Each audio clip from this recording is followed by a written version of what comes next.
साजन के सिंह बसपा प्रवक्ता हमारे बीच में हैं। 30 सेकंड साजन जी। लोकतंत्र में परिवारवाद की कोई जगह नहीं है। परिवारवाद की जो जड़ें हैं वो गहरी होती जा रही है दूसरी पार्टियों में। लेकिन मैं अपेक्षा करता था आस्था जी, अगर प्रधानमंत्री जी परिवारवाद पर प्रवचन देने के पहले अगर खुद के पार्टी में अगर ये परिवारवाद का जो जड़ है वो खत्म करते तो ज्यादा अच्छा होता। अपेक्षा होता है कि लोकतंत्र में जो पार्टी सबसे बड़ा परिवारवाद पर कुठाराघात करती है वो कम से कम अपने भी जड़ों पे कुठाराघात करे, जो परिवारवाद का परिचय देती है। ये लोकतंत्र है, लोगों का तंत्र है। इस लोकतंत्र में राजतंत्र की कोई भूमिका नहीं है, इसलिए परिवार पार पर कुठाराघात करना जरूरी है। लेकिन खुद पहले अपने पार्टी में परिवारवाद को खत्म करें। 30 सेकंड पूरे साजन जी आपके, लौटेंगे आपके पास विस्तार से चर्चा के लिए, लेकिन उससे पहले मनीष गुप्ता जी, आपने सबकी बातें सुनी, सबके ओपनिंग रिमार्क सुने। 30 सेकंड में आपसे जानना चाहेंगे मनीष गुप्ता जी, यहाँ परिवारवाद को लेकर जब बहस छिड़ती है तो हर पार्टी एक दूसरे पर आरोप लगा देती है। यहाँ तक की बात जो पीएम की तरफ से कही गई, विपक्षी पार्टियां भाजपा को घेरती हैं और भाजपा विपक्षी पार्टियों पर वार करती है। तो यहाँ एक सवाल इसका भी है, तेरा परिवारवाद मेरा परिवारवाद, किसका सही किसका गलत? 30 सेकंड।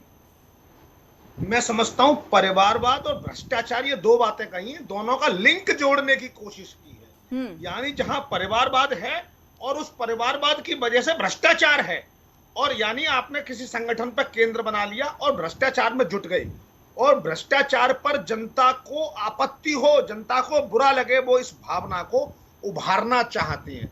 मैं समझता हूं भ्रष्टाचार से अगर घृणा जनता को हो जाएगी तो परिवारवाद ये सब पीछे छूट जाएगा।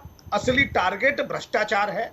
नोटों की गड्डियों से जिस तरीके से ठीक है मनीष जी, समय पूरा आगे हम चर्चा के लिए लौटे, लेकिन उससे पहले एक महत्वपूर्ण बात आपने कह दी कि प्रधानमंत्री की दोनों बातें, भ्रष्टाचार और परिवारवाद, उसके बीच में एक लिंक है। मतलब यह संदेश देने की कोशिश है कि जहां परिवारवाद है वहां भ्रष्टाचार होगा ही होगा, स्वाभाविक तौर पर भ्रष्टाचार आएगा ही आएगा, और उस कल्चर को हमें आप और आम जनता को मिलकर खत्म करना है। सामाजिक रूप से एक ऐसी मानसिकता उसके खिलाफ हमें बनानी है ताकि शर्मसार होकर वो खुद ही धीरे धीरे इसको छोड़ दे। अनुराग भदौरिया जी, अब हम विस्तार से चर्चा की शुरुआत कर रहे हैं। वंशवाद और परिवारवाद के आरोप चुनावी मौसम से लेकर आज तक समाजवादी पार्टी पर भी लगते आए हैं, और एक बार तो यह भी कहा गया यूपी चुनाव से पहले कि एक वक्त ऐसा था कि सपा सरकार में लगभग 40 लोग यादव परिवार से ही थे। देखिए, सवाल ये है कि कैसे जनता का ध्यान भटकाया जाए। इनको असली मुद्दों पे बात नहीं करनी है। देश में महंगाई और बेरोजगारी की मार है, पर इनको दिखता बस परिवार है। दाने दाने के लिए गरीब के घर हाहाकार है। अपराधियों भ्रष्टाचारों से जनता लाचार है, पर इनको दिखता सिर्फ परिवार है। महिलाओं बुजुर्गों पे अत्याचार है, पर इनको दिखता परिवार है। कब तक मुद्दों से भटकाएंगे, कब तक जुमले चलाएंगे, कब तक देश को भरमाएंगे? सच से चेहरा मिलाइए और फिर शान से समाजवादियों की तरह तिरंगा लहराइए। आपको तिरंगा लहराने के लिए शान से रहलाने की जरूरत है, क्योंकि आपके मन में चोर रहता है। आप जब बात कर रहे हो 2014 के बाद से, जो आप 2013 में आपने बात कही थी, यही परिवारवाद भ्रष्टाचार, आप चिल्ला रहे थे काला धन वापस लेके आएंगे और यहाँ पे यूं ही 15-15 लाख सबके अकाउंट में आ जाएगा। काला धन कई गुना बढ़ गया वहां पे, और 40,000 करोड़ हमारे लेके भाग और गए। वो 40 करोड़ हमारे देश के लेके भाग गए। अब आप इन सारी बातों का जवाब ले लेते हैं। सुन तो लीजिए, इन सारी बातों का जवाब ले लेते हैं। मेरी बात पूरी हो जाए। मैं सब 10 सेकंड खत्म 40,000 करोड़ लेके भाग गए, काला धन वापस आया नहीं, हमारा सफेद धन भी चला गया। ये भारतीय जनता पार्टी के लोग हैं जिनके यहाँ परिवारवाद भरा पड़ा हुआ है। परिवार एक परिवार लोगे अगर नहीं बस 5 सेकंड और। इनका परिवार का आलम ये होता है, इनको जब सरकार बनानी होती है हरियाणा में तो चौटाला परिवार चाहिए, जब पीडीपी के साथ सरकार ठीक है। बात आ गई आपकी ओपनिंग रिमार्क्स में भी आपने बात कही होगी और आनंद दुबे ने ये बात सुनी भी होगी। ठीक है अनुराग जी, इन सारी बातों का जवाब ले लेते हैं। वो रिपीट कर रहे हैं, आप ये बोल चुके हैं, रिपीट कर रहे हैं आप। आनंद दुबे जी आज पूरी तैयारी के साथ अनुराग भदौरिया आए हैं, पूरी कविता लिख करके लाए हैं और उन्होंने बता दिया कि परिवारवाद और वंशवाद की आड़ में। अनुराग जी शांत हो जाइए, शांत हो जाइए, आनंद दुबे जवाब देंगे। परिवारवाद और वंशवाद का सवाल आप लोग उठाते हैं, लेकिन उसकी आड़ में जनता के मुद्दे दबा जाते हैं। पूरी कविता लिख करके लाए अनुराग भदौरिया आज। आनंद दुबे जी जी जी जी देखिए, अनुराग जी कविता लिखें या शायरी करें, समाजवादी पार्टी का चाल चलन, चेहरा और चरित्र समाजवादी पार्टी हो या कांग्रेस पार्टी हो, जनता के सामने मैं बताता हूं। आप ये बताइए, परिवारवाद इसे कहते हैं। मुलायम सिंह एक पार्टी शुरू करते हैं और पूरी पार्टी पर पूरे परिवार का कब्जा हो जाता है। जब ये सत्ता में आते हैं तो इनके घर के चाचा, नाना, फूफा, काका, दादा, दादी, ताऊ जितने लोग हैं सब, कोई सांसद, कोई विधायक, कोई जिला पंचायत सदस्य, कोई ग्राम प्रधान, मतलब जो भी पद है सब इनके परिवार में चाहिए। इसके बाद जब इससे भी मन नहीं भरता है तो बेटा पिता को धक्का मार के खुद कुर्सी पे कब्जा कर लेता है। तो इनके यहाँ तो अध्यक्ष पद पर सीधे सीधे मुलायम सिंह के खानदान का कब्जा है, अखिलेश यादव जी के परिवार का कब्जा है, यहाँ कोई नहीं कर सकता।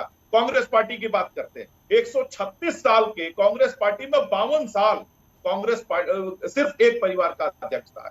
आजादी के 74 साल के बाद से लेकर अब तक 40 साल तक सिर्फ कांग्रेस पार्टी का अध्यक्ष रहा है, मतलब सिर्फ और गांधी परिवार का अध्यक्ष रहा है, जो गांधी नेहरू परिवार का अध्यक्ष है।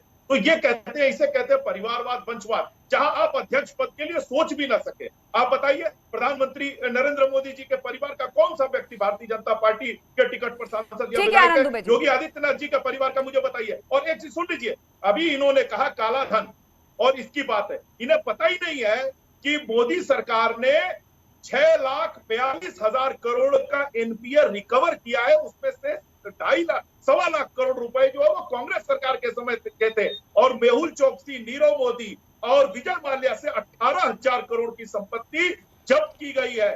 ठीक है आनंद दुबे जी, आपने सारे सवालों का जवाब दे दिया, लेकिन सवाल आपने कांग्रेस पर भी उठाया। प्रियंका गुप्ता जी, आजादी के बाद से कहा जा रहा है कि कांग्रेस का अगला अध्यक्ष कौन होगा ये तय हो जाता है उसकी वंशावली से। आज भी स्थिति वही है और उस पर बड़ा प्रहार आज प्रधानमंत्री मोदी ने भी किया है, और बहुत हद तक मुमकिन है कि 2024 के चुनाव में आप लोगों को ये मुद्दा बार बार इस पर घेरा जाएगा, इस पर जवाब मांगा जाएगा। क्योंकि आज 15 जो है अगस्त का दिन था और उम्मीद थी इस देश के बेरोजगारों को कि उनके लिए कुछ ना कुछ प्रधानमंत्री जी के पास होगा। वो परिवार हो गया है बेरोजगारों का। जब 22 करोड़ लोग नौकरी के लिए अप्लाई करते हैं, उसके बाद 7 लाख लोगों को 8 साल में नौकरी मिलती है, 0.3%, तो वो बेरोजगार परिवार जो है ना, वो उम्मीद लगा के बैठता है कि शायद आज तो प्रधानमंत्री जी कुछ ना कुछ उनके लिए कोई एक अच्छी न्यूज लेकर आएंगे, पर नहीं मिलती है।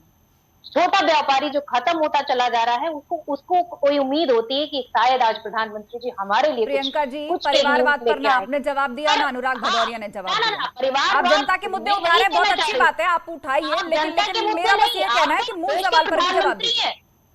मूल सवाल पर भी जवाब दीजिए। लगातार हार रहे हैं, यानी जनता ने स्पष्ट कर दिया है कि आपके जो भी मुद्दे हैं वो हवाबाजी में है और आप झूठ बोलते हैं, आप झूठ बोलते हैं। मुझे बताइए, एक साथ मत बोलिए, आप लोग सबको बराबर समय दिया जा रहा है, एक साथ मत बोलिए।